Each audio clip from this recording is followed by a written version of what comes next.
আপনারা কি চান না সন্ত্রাস মাদক চাঁদাবাজ মুক্ত সমাজ প্রতিষ্ঠান চান কিনা? এই দেশে উনি বলছেন যে আপনারা মাদকের কথা বলছেন, এই যে আমাদের শিকাশীল শিকাশীল আপনি কি বলছেন? চাঁদাবাজ মানে মাদক চাঁদাবাজ নির্মূল করার জন্য এখানে নাকি মাদকের সরাসরি আছে। মাদকের ব্যাপারে আমরা হুঁশিয়ার উচ্চারণ করে দিতেছি আমার দলের হলে তার উপর মানে ডাবল অ্যাকশন হবে। আমার দলের যদি হয়, আর দলের না হলেও তাকে যেই হোক যে ব্যক্তি হোক, কোন যত ক্ষমতাধর ব্যক্তি হোক, তার বিরুদ্ধে আইনানুগ ব্যবস্থা হবে, তার বিরুদ্ধে কঠিন শাস্তিমূলক ব্যবস্থা আছে। মাদক মুক্ত সমাজ আমরা প্রতিষ্ঠা করবো ইনশাল্লাহ। এই ব্যাপারে আমার নেতা বলছেন তারেক রহমান সন্ত্রাস চাঁদাবাজ মাদক মুক্ত সমাজ প্রতিষ্ঠা হবে। তাই আপনাদের সকল দাবি দেওয়া আগামী নির্বাচনের মধ্য দিয়ে প্রতিষ্ঠা হবে। সেই নির্বাচনে আপনাদের পবিত্র আমানত আপনারা দিবেন। কোন চক্রান্ত ষড়যন্ত্র করে নির্বাচনের অগ্রযাত্রাকে কেউ ব্যাহত করতে পারবে না। নির্বাচন হবে অবাধ, সুষ্ঠু, নিরপেক্ষ, গ্রহণযোগ্য। সেই নির্বাচনে আপনাদের পবিত্র আমানত, আপনার মূল্যবান ভোট দিয়ে এলাকার উন্নয়নকে অব্যাহত রাখবেন। এলাকার মানুষের কল্যাণে আগামী দিনে যেন সুখে দুঃখে বিপদ আপদে আপনাদের পাশে থেকে আপনাদের খেদমত করতে পারি, সেই জন্য আপনারা দোয়া করবেন। ভোট সেন্টারে সবাই যাবেন, আমরা জানেন সে প্রার্থীকে ভোট দিয়ে বিজয়ী করবেন এবং বিনা ভোটে প্রশাসনযন্ত্র ব্যবহার করে নির্বাচনে যারা বিজয়ী হয়েছে জনগণের সাথে কোনো সম্পর্ক ছিল না। জনগণ যে রাষ্ট্রের মালিক, দেশের মালিক, ভূখণ্ডের মালিক, সংবিধান আছে তারা ভুলে গেছিল। তাই তারা লুটপাট, দুর্নীতি, অন্যায়, অত্যাচার, নিপীড়ন, নির্যাতন, গুম, হামলা, মামলা, নির্যাতন নিয়ে ব্যস্ত ছিল। তাই মানুষের ভোটাধিকার হরণ করেছিল। তারা যে জায়গায় আমাদের এই দেশের মানুষ তারা বরাবরই তারা তাদের আমানত ভোট দিয়ে তারা তাদের দল গঠন, তারা সরকার গঠন করেছে।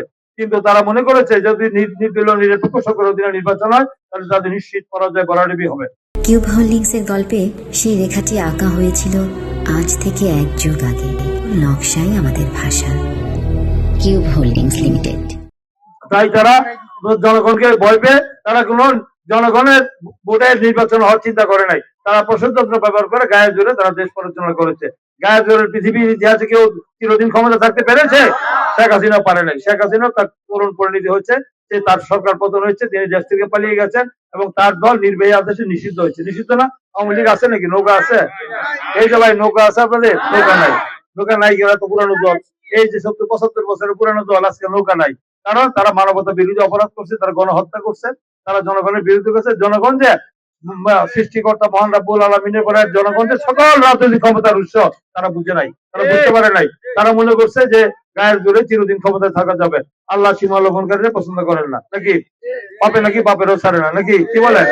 পাপ করলে তাদের পাপের প্রায়শ্চিত্ত ভোগ করতে হয়। তারা ভোগ করেছেন। এখন আজকে আমাদের প্রায় শত শহীদের রক্তের বিনিময়ে, হাজার শহীদের রক্তের বিনিময়ে, অনেক ত্যাগ, শ্রম, রক্তের বিনিময়ে আমরা আজকে একটা মুক্ত পরিবেশ পেয়েছি। এই যে আন্দোলন হয়েছে 17 বছর, এই যে আজকে আমরা ভোট দেওয়ার অধিকার ফিরে পেলাম, যে ভোট দেওয়ার যে ভোটাধিকার যে ফিরে পেলাম, গণতন্ত্রের পরিবেশ পেলাম, মুক্ত পরিবেশ, মত প্রকাশের স্বাধীনতা, এটা কার জন্য? কোন দলের সবচেয়ে বেশি ত্যাগ স্বীকার করেছে বলেন? কোন দল? বিএনপি। কোন পরিবার? জিয়া পরিবার।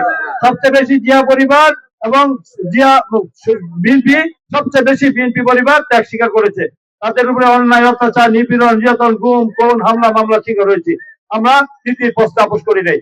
আমরা জনগণের জন্য লড়াই করেছি এবং আমাদের দলকে নিশ্চিহ্ন করার জন্য দলের অস্তিত্ব বিভিন্ন অনেক চেষ্টা করেছে। জনগণের কাছে যে আমাদের রুট মানে শিকড় অনেক গভীরে ছিল, যার কারণে অত্যাচার, নিপীড়ন, নির্যাতন, গুম, খুন, হামলা করে দলের অস্তিত্বকে বিপন্ন করতে পারে নাই। ফিনিশ পাখির মতো। ফিনিশ পাখি যেমন ধ্বংসস্তূপ থেকে উঠে আসে, ঠিক তেমনি ভাবে বিএনপি উঠে আসছে। সেই বিএনপি 17 বছরে অনেক প্রতিকূলতার মধ্যে লড়াই করে টিকেছিল। বিএনপি যে জনগণের ভালোবাসার দল, জনগণের দল, জনগণকে পছন্দ করে তার প্রমাণ হয়েছে। দেশ নেত্রী আমাদের প্রয়াত মরহুমা বেগম খালেদা জিয়া গত ডিসেম্বরের 30 ডিসেম্বর তিনি মৃত্যুবরণ করেছেন। মৃত্যুর জন্য শেখ হাসিনা দায়ী। প্রতিহিংসা রাজনীতির কারণে বেগম খালেদা জিয়াকে আজকে চলে যেতে হয়েছে, আমাদেরকে চলে গিয়েছেন। সেখানে তিনি তার যে জানাজা হয়েছিল, জানাজা কত লোক হয়েছিল জানেন? 1,40,00,000 লোক হয়েছিল। এই লোকগুলা বেগম খালেদা জিয়াকে শেষ বিদায় দেওয়ার জন্য, শ্রদ্ধায় ভালোবাসায় বিদায় দেওয়ার জন্য গিয়েছিল। এই যে উনি দেশের জন্য, জনগণের জন্য, গণতন্ত্রের জন্য তিনি ত্যাগ স্বীকার করেছেন। বাংলাদেশের মাটি ছেড়ে বিদেশে পালায় যান নাই। এই জন্য মানুষের শ্রদ্ধা ভালোবাসায় তাকে পৃথিবীর ইতিহাসে, স্মরণকালে পৃথিবীর ইতিহাসে আজ পর্যন্ত কোনো ব্যক্তি কোনো জানা যায় বা কোন অনুষ্ঠানে এত লোক অনুষ্ঠিত হয় না। এটা সর্ববৃহৎ পৃথিবীর ইতিহাসে রেকর্ড।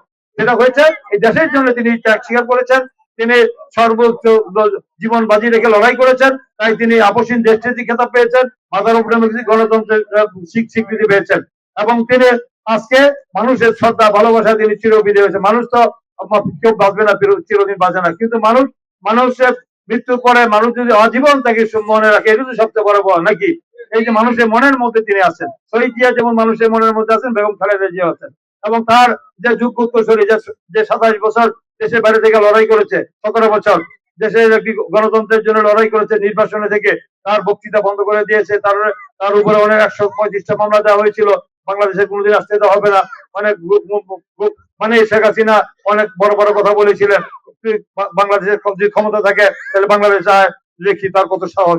এখন তো তার রহমান জনগণের ভালোবাসায় শিখতে হয়ে তিনি যেখানে যে গত বছর 25 তারিখে তিনি আসলেন বাংলাদেশে, প্রায় মানে 50 লক্ষাধিক লোক তাকে আমরা দেখেছি 300 ফুটের দ্বারা যে রাজকীয় গণসম্বর্ধনা দিয়েছে। পৃথিবীর ইতিহাসে কোনো ব্যক্তি এরকম ভাবে সম্বর্ধনা পায় নাই, এই আমাদের তারেক রহমান পেয়েছেন। কেন? তারেক রহমানের প্রতি মানুষের যে ভালোবাসা, তিনি দেশের জন্য যে করেছেন, ত্যাগ স্বীকার করেছেন, সেই ভালোবাসার স্বরূপ তিনি পেয়েছেন। তিনি প্রতিহিংসা রাজনীতি করেন নাই। তিনি বলছেন আসুন প্রতিহিংসা প্রতিশোধের রাজনীতি বাদ দিয়ে দেশকে ভালোবাসি, দেশকে সবাই মিলে দেশ গড়ি, বলছেন না? একবারও কিন্তু মানে শেখ হাসিনা আর আওয়ামী লীগের বিরুদ্ধে কোনো কথা বলেন নাই, প্রতিহিংসা রাজনীতি করেন নাই। বেগম খালেদা জিয়া বলেছেন একই কথা, তারেক রহমান একই কথা বলেছেন। বিএনপি একটি উদার রাজনৈতিক গণতান্ত্রিক দল, জনগণের দল, প্রতিহিংসা রাজনীতি করেন না। এবং তিনি একবারও কিন্তু বলেন নাই যে আমাকে ভোট দেন, দানিশের প্রার্থী ভোটও চান নাই তিনি একবারও কিন্তু ক্ষমতার কথা বলেন না। বলছে ক্ষমতা সৃষ্টিকর্তার মহান রব্বুল আলামিনের, বলছে জনগণের ষোলো, সকল রাজনৈতিক ক্ষমতার জনগণ যদি ভোটে নির্বাচিত করে তাহলে তিনি বাংলাদেশের মানুষের জন্য একটি রাষ্ট্র মেরামত করবেন, জনগণের কল্যাণে কাজ করবেন, মা বোনদের জন্য এবং আমাদের জনগণের জন্য, মানে গণতন্ত্র পুনরুদ্ধারের জন্য, অর্থনৈতিক মুক্তির জন্য, এই দেশে মানে স্বাস্থ্য, কৃষি, তারপরে আপনাদের শিক্ষা, সবকে ঢেলে তিনি সাজাবেন। বলছে যে নারী মা বোনরা আছেন তাদের জন্য আপনারা কি করতে জানেন? বলছে কি বলছে? ফ্যামিলি কার্ড দিবেন বলছে। ফ্যামিলি কার্ড বুঝেন? 2,500 টাকা কৃষির, 2,500 টাকা নগদ অর্থ দেওয়া হবে। সেখানে সেই পরিমাণ যদি টাকা না দেয় কোনো কারণে, না হলে 2,500 টাকা সম পরিমাণে চাল, ডাল, তেল, লবণ, পেঁয়াজ, মরিচ, সাবান এগুলো নিত্য প্রয়োজনীয় দ্রব্য মূল্য পাবেন, এটা আমরা নিশ্চিত। তারপরে আপনাদের নারী অধিকার, নারী ক্ষমতায়ন আমরা দেওয়া হবে। বেগম খালেদা জিয়া আপনাদেরকে দিয়েছিল বয়স্ক ভাতা দিয়েছিল, বিধবা ভাতা দিয়েছিল, প্রতিবন্ধী ভাতা দিয়েছিল, দেয় নাই। শিক্ষার বিনিময়ে খাদ্য চালু করেছিল, দ্বাদশ শ্রেণী পর্যন্ত নারীদের মেয়েদের শিক্ষা অবচয়কে ফ্রি করেছিল, উপবৃত্তি চালু করেছিল। কে? 5,000 টাকা কৃষি ঋণ সুদ মুক্ত করেছিল আমাদের বেগম খালেদা জিয়া, তিনি করে গেছিলেন। কিন্তু আবার তার যোগ্য উত্তরসূরি তারেক রহমান বলছেন 10,000 টাকা কৃষি ঋণ সুদ মুকুব করা হবে। তিনি বলছেন কৃষকদের জন্য কার্ড দেওয়া হবে, কৃষি উপকরণ দেওয়া হবে, কৃষকের জন্য অনেক সুযোগ সুবিধা আছে। এবং এই দেশে মানুষের স্কুল, কলেজ, রাস্তাঘাট, মসজিদ, মাদ্রাসা, এতিমখানা, ড্রেন, গ্যাস, বিদ্যুৎ, যেটা আমাদের শিখা দাস বোঝে না, শিখা পাল বোঝে বলে গেছে, শিখাশীল কই দাঁড়ান আপনি? শিখাশীল কই? যে আপনি যে দাবিগুলো করছেন না, কি দাবি? এই দাবিগুলো ওকে আপনার চান না নাকি? এই দাবি কি জনগণের সরকার যদি আসে তাহলে তো সম্ভব নাকি? আপনাদের পবিত্র ভোট, আপনাদের যে আমার ভোট আমি দিব, যাকে খুশি তাকে দিব, দেখে শুনে বুঝে শুনে যোগ্য ব্যক্তিকে দিব, যোগ্য দলকে দিব। সেই যোগ্য দল, যোগ্য ব্যক্তি যদি আমাদেরকে দেন, দানিশের প্রার্থীকে দেন, তাহলে কি মনে আমরা কি বিশ্বাস হয় যে আপনার এলাকার এই ড্রেন হবে, গ্যাস হবে, বিদ্যুৎ হবে, রাস্তা হবে? আপনার কি বিশ্বাস হয়? আমরা অতীতে কি আপনাদের বাণিজ্যিক কাজ করেছি? যদি করে থাকি তাহলে কি ভোট দিবেন তো দানিশ নাকি? ভোট সেন্টারে যাবেন কিনা সেটা বলেন। আপনারা দেখান সবাই, আপনারা ভোট সেন্টারে গিয়ে আপনাদের পবিত্র আমানত, আপনাদের ভোট আপনারা দিবেন।